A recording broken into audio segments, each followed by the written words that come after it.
Hi guys, this is Anime Ball Z here, and today we're going to be doing the fifth and final part to What If Goku Got Stronger from Pain. There's nothing much else I'd like to say in the intro, so without further ado, let's get into the video. Slick talker since a jit.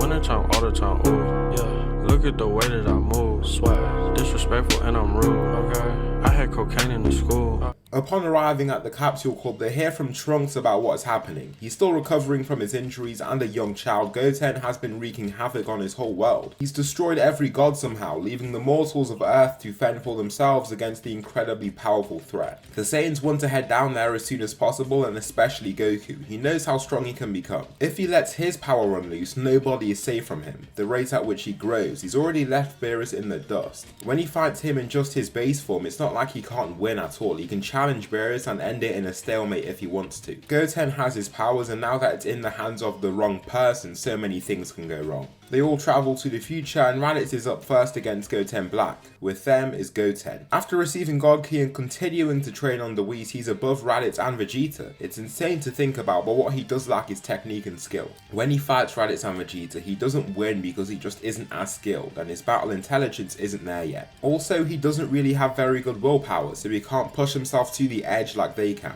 However, the gap between them is narrowing. They're so surprised to see that he's been causing this evil through the body of a child. He looks just like Goten does, who is spooked by how eerily similar they look. It is his body after all. Raditz flies up there, spinning around the vertical axis of his body, and arrives in front of Goten Black. Both of them stare each other down, and just from his glare he can tell that this is no child. What he sees is arrogance, craziness. "Who are you and why have you taken my nephew's body?" Raditz asks, with boldness. "I need to bring purity and peace to this universe. With mortals running around killing each other and impurifying this realm, that can never be achieved," Goten Black says. Raditz is weirded out by this ideology of his. It's weird that he seems so convinced with that line of reasoning, and it's clear. He's actually gone out and killed countless people and gone so far to try and realize this delusion. "Alright then, I'm tired of this," Raditz says.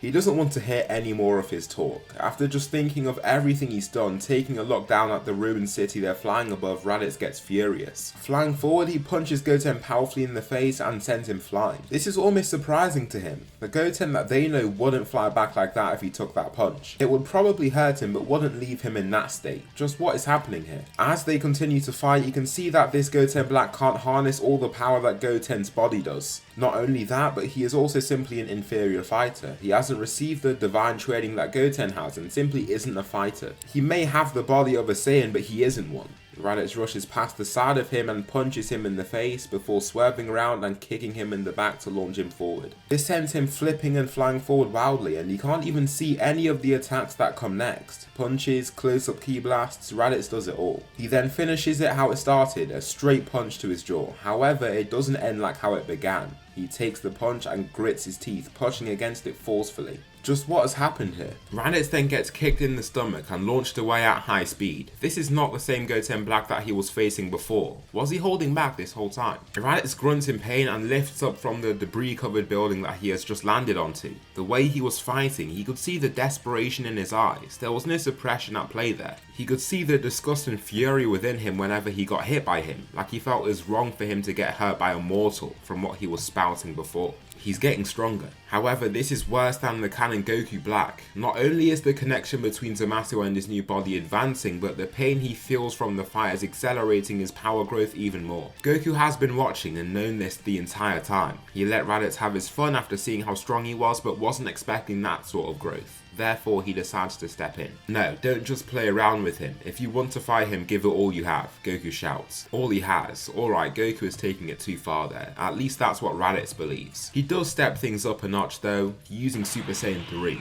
His hair becomes slightly longer than it was before, but looks far fuller and thicker than before. Now 400 times stronger, he advances and harshly knees Goten Black in the face. Then, with him shot off like a rocket, pulls back both hands. Two purplish energy balls grow in his hands, then he launches his full power double Sunday. The two blasts are shot at the young boy, who is forced to catch onto both of them. Just the kinetic energy behind these blasts is enough to send him flying back, but then it engulfs him and detonates just like your bog standard energy wave. The smoke around him slowly waves and clears off him, leaving just his heavily injured body. Now this isn't good. Being left with these injuries is only empowering him. Raditz continues with confidence, but the gap between them even now begins to close. Once they're fighting like almost equals, Goten Black unlocks his Super Saiyan form. The noise is spine-chilling, and the screams from Raditz after are even more terrifying. He's too injured and weak to power back up, making those that are watching extremely scared. Goten Black cackles and lifts one hand to try and finish things off. An energy wave fires down to Raditz, who can't even lift without feeling a burning agony in his chest.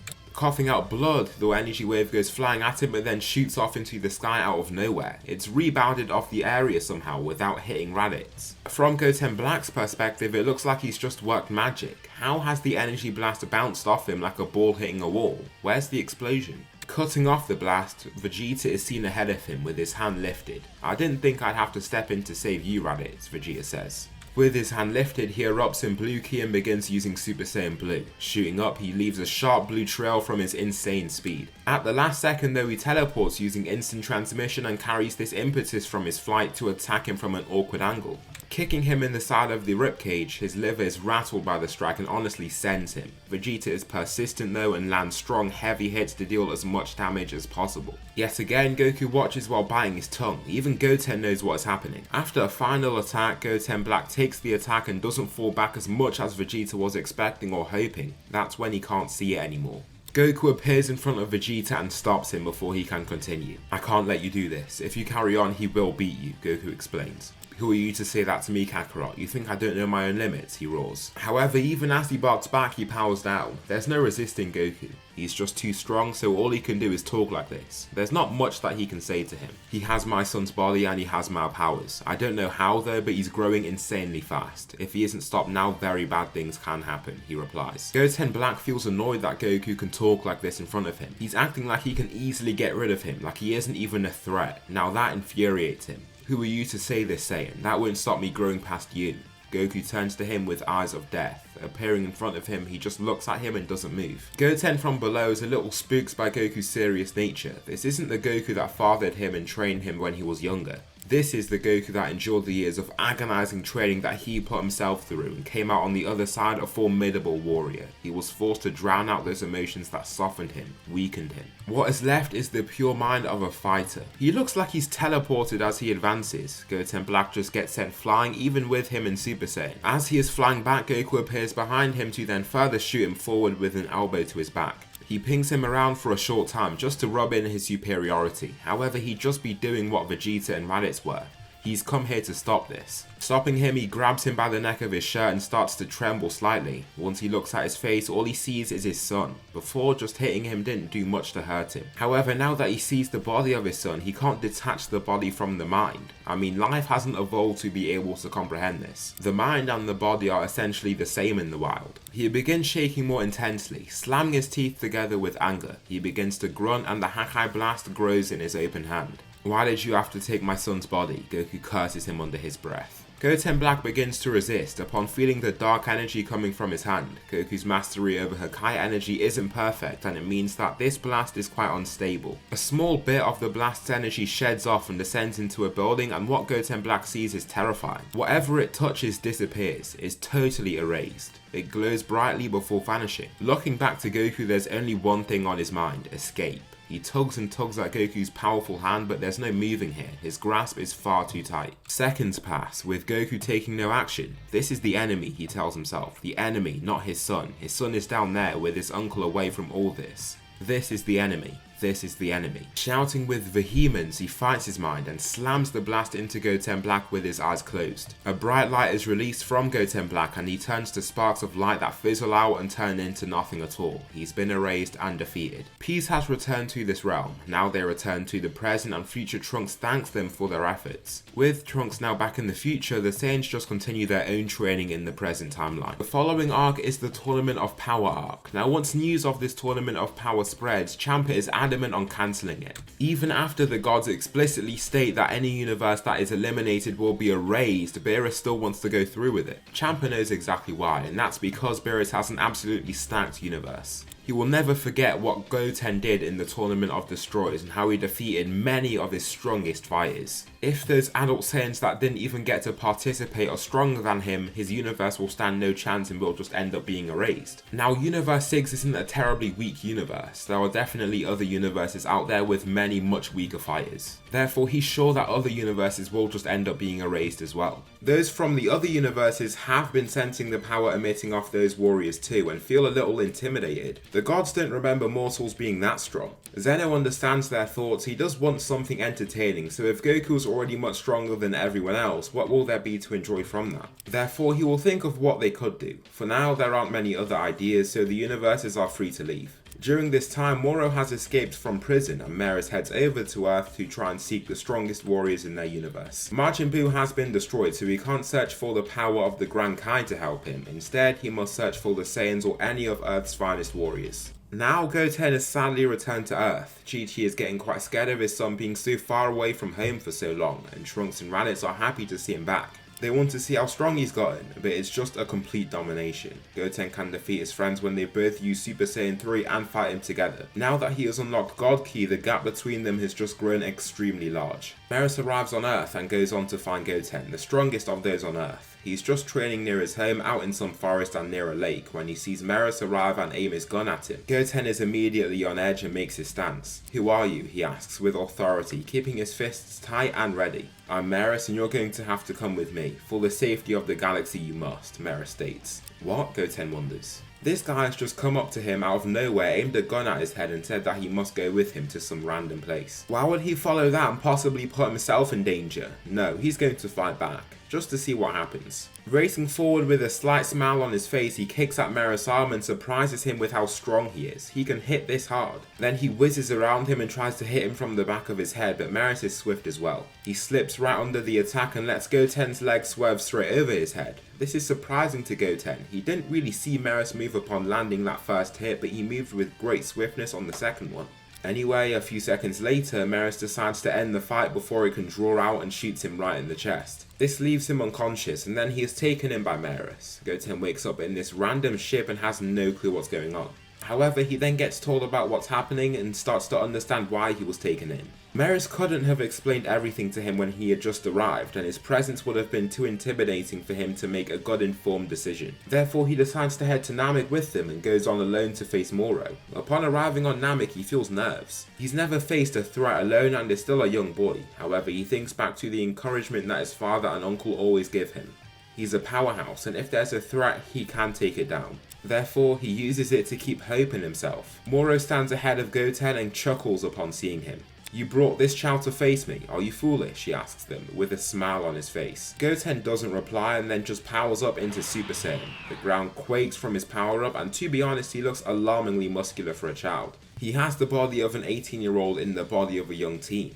His muscles are large and he doesn't have a lot of body fat covering it. After the intense training on Beerus' planet, it just toned his body to much greater levels while also giving him much more power to work with. Goten speeds off and takes Moro off guard right away. The speed at which he moves at certainly isn't something that he was expecting. Before he can even think of resisting, Goten has already punched him. Before he can get sent flying back though, Goten grabs one of his arms and then swings him down with ferocity, throwing him into the ground. That single hit places an absolutely insane amount of stress onto his arm. Once he raises back up, he looks a little concerned about what's happening. However, there are still options left for him. Lifting his hand, he begins drawing power from the world around him through the use of his magic. Not only that, he shoots up massive beams of lava that converge on the target. Goten doesn't let the fear get to him and knows he's smart enough to deal with this attack. Swiveling out the way, he then dives down and even drives himself straight through one of these lava blasts. Finally, he crashes his knee into his chest and knocks him to the ground due to his insanely high impetus.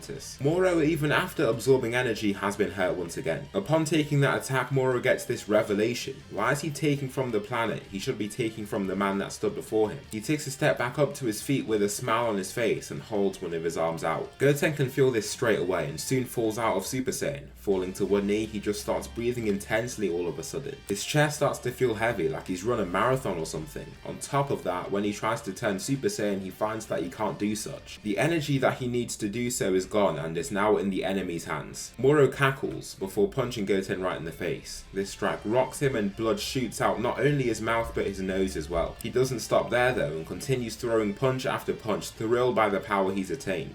Goten gets roughed up and roughed up quite badly. Now that he is so injured, there's little that he can do to resist. Since there isn't a healing factor at play to heal him quickly and constant pain from the injuries he's accrued, there is a constant level of pain that is there to power him. Even so, Moro hasn't stopped absorbing energy and has found that he can just keep taking from Goten. The strength comes with a small portion of energy as well, just as a byproduct of his abilities. However, Moro just takes it before it can be properly used. Goten is held by the neck and struggles to breathe. No matter how much he tries to resist, he just can't. Moro just throws him onto the floor and looks down at him with disdain. Goten backs off by pushing himself away slowly and weakly, with Moro just watching with a smile on his face. "Don't try to interfere with my mission again," he states, before getting cranberry and taking his leave.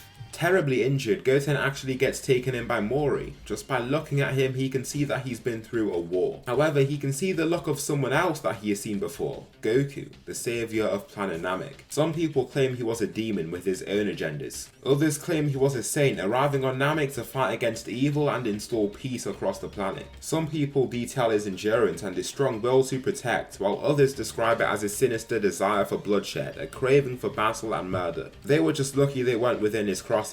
However, regardless of all of that, he knows he needs to save him. Therefore, he takes him in and arrives at his dwelling to heal the boy.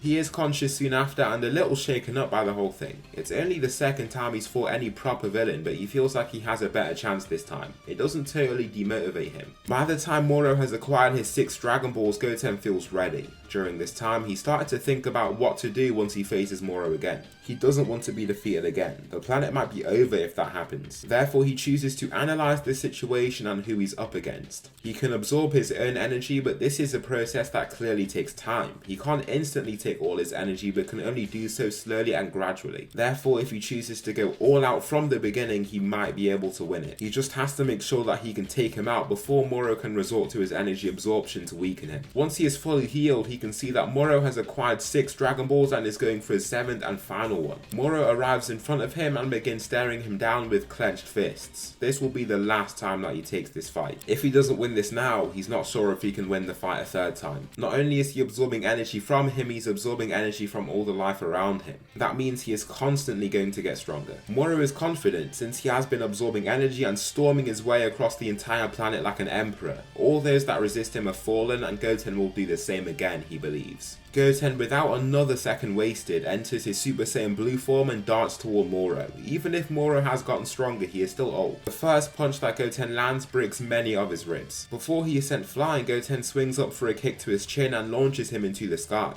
Goten darts after him and continues with a complete sense of focus and determination. Not even a single sense of emotion can be seen in his face. Moro does start to absorb his energy, but in just seconds he's starting to get hurt really badly, really quickly. Soon Moro is on the ground crawling away from Goten as he coughs out blood. Now Goten is won. He should just end things. However, he feels a sense of guilt and sadness upon seeing the struggle that Moro is going through. Even if he is evil, it feels wrong to have left him in such a state. However, he stops looking at him and then looks up. This planet, this peace, this can only remain if he is gone. Unlike Zamasu, he doesn't even have ideals that could be challenged. He is simply evil. There's nothing left for him. Either he is returned to prison or he is killed. Merus lands in front of him before he can take more action and takes things out of his hands. Trapping him in that blue substance, Moro is left unable to resist it and is taken in. "You did amazing here, child. Be proud of yourself," Merus states. "Thank you, sir," Goten says, awkwardly smiling from this compliment. Merus takes Moro back to prison and then returns Goten to Earth. Once he arrives, there are many questions. One day he was training and he was fine, and the next he had basically gone missing.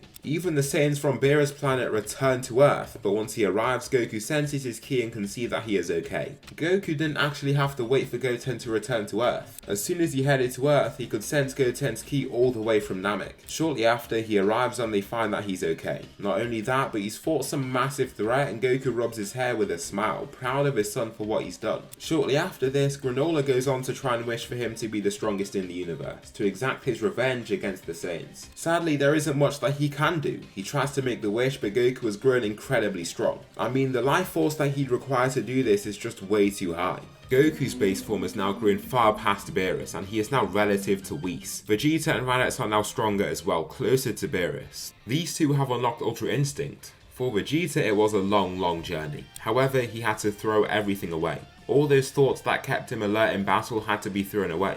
His inferiority complex had to be analysed and slowly but steadily broken down. Now that he has unlocked Ultra Instinct, he's like a new person. He seems a lot more serious than he was before, and not negative in nature. He isn't bubbly like Goku or warm and jokey like Raditz, but just neutral. He is still a Saiyan warrior that loves that battle, and as a result he unlocks true Ultra Instinct right after getting MUI. He finds that MUI is just not great for him at all, and true UI is a much easier form for him to get used to. Vegeta and Raditz stand by each other with their arms crossed as they face Beerus. After training Goku, Beerus became more involved in the growth and development of the other Saiyans. He was there to oversee their growth and spar them when needed. Vegeta and Raditz look at each other and then nod. "Let's get to work," Raditz says. It's been so long now and they think that is time. They have grown and continue growing, utilising that Saiyan ability of infinite progress. This should be their win. Beerus continues with his arms crossed and waits for them to advance first. Raditz begins using UI Aiming and Vegeta does the same. They both power up and their majestic galactical auras mix together. Pristine dots of white light float in their auras and they both soar forward to begin the fight. Beerus slips past Raditz's first punch but then gets hit in the face by Vegeta. As he is sent flying back, he tries to clip at Vegeta before the distance between them grows too large. However, Vegeta just flows out the way and crashes into his chest, slamming him into the ground. Raditz then throws a ki blast at him, but Beerus meets his own with a Hakai blast. Now, he doesn't look as calm and relaxed as before.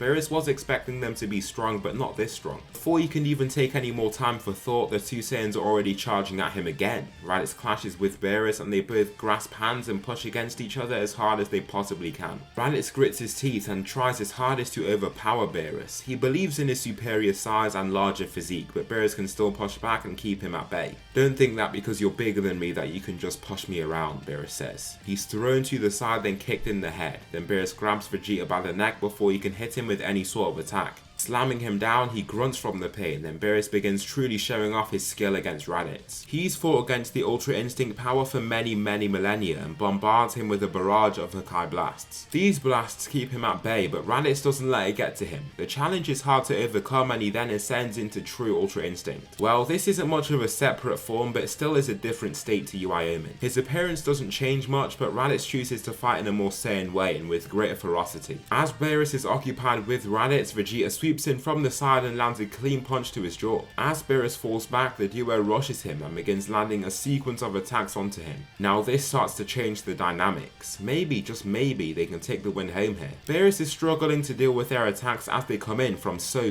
many angles. They continue to fly at him from pretty much everywhere, but he blocks the last few, falls back and stays back for a while. This is just for him to get back his senses and recalculate. Now with both of these Saiyans in true Ultra Instincts, they stand before him. This isn't as easy as you thought it would be, is it, Beerus? Vegeta asks, while waiting for his breath to steady. "No, that is true. It isn't," Beerus replies, while looking up with a fiery purple aura enveloping him. Charging forward, he finger flicks a blast at them, but their Ultra Instinct keeps them safe. Not only that, but the shockwave from his advancement pushes them back slightly in their fight. A massive explosion is released, and Beerus then slams a rock toward the two of them. Using his detonation, he sent sliding back, but so are the Saiyans. The explosion is too quick for their Ultra Instinct to be of good use here. They're forced to take the blast, then Beerus flows straight through it and attacks them right away. Vegeta takes a punch straight to his gut, but what he finds is that it doesn't just take him out. As for Raditz that gets caught in the crossfire, he can still roll down and out the way in time. They have a chance and that chance is now.